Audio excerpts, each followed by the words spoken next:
2 minutes citoyennes, un podcast du site viepublique.fr.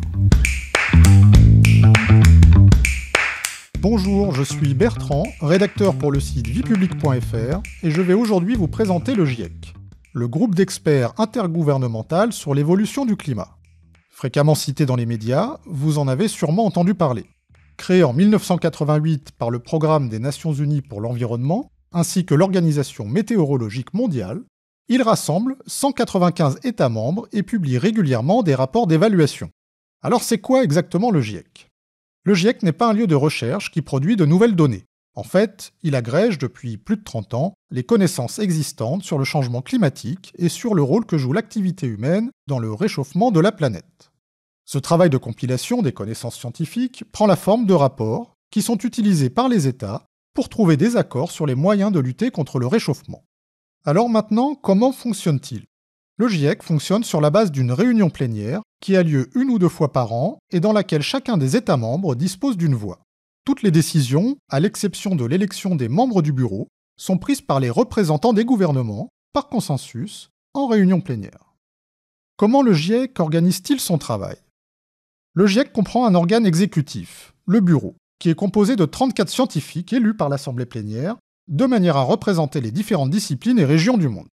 Les membres du bureau sont élus pour un cycle qui dure de 5 à 7 ans. Le GIEC est également constitué de groupes de travail. Alors à quoi correspondent-ils ? Les 4 groupes de travail ont chacun une spécialité. Le groupe 1 évalue les aspects scientifiques du système climatique et de l'évolution du climat. Le groupe 2 est chargé des questions concernant la vulnérabilité des systèmes socio-économiques. Le groupe 3 analyse les solutions envisageables pour limiter les émissions de gaz à effet de serre ou atténuer les changements climatiques. Enfin, l'équipe spéciale pour les inventaires nationaux de gaz à effet de serre développe et améliore un guide méthodologique pour le suivi des émissions de gaz à effet de serre. Combien de rapports ont-ils été publiés depuis 1990 ? Le GIEC a publié 6 rapports d'évaluation depuis sa création, qui montrent l'intensification de l'effet de serre du fait de l'activité humaine. Le 6e rapport, publié en 2021, constate notamment que le réchauffement de la planète va se poursuivre à court terme.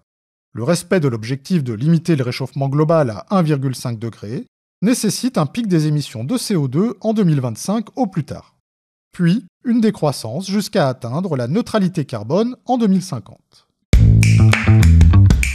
Vous pouvez réécouter ce podcast et toutes nos séries sur vos plateformes préférées et notre chaîne YouTube. N'hésitez pas à vous y abonner. Et pour en savoir plus, rendez-vous sur notre site internet viepublique.fr et nos réseaux sociaux. On se retrouve très bientôt. Au revoir à tous.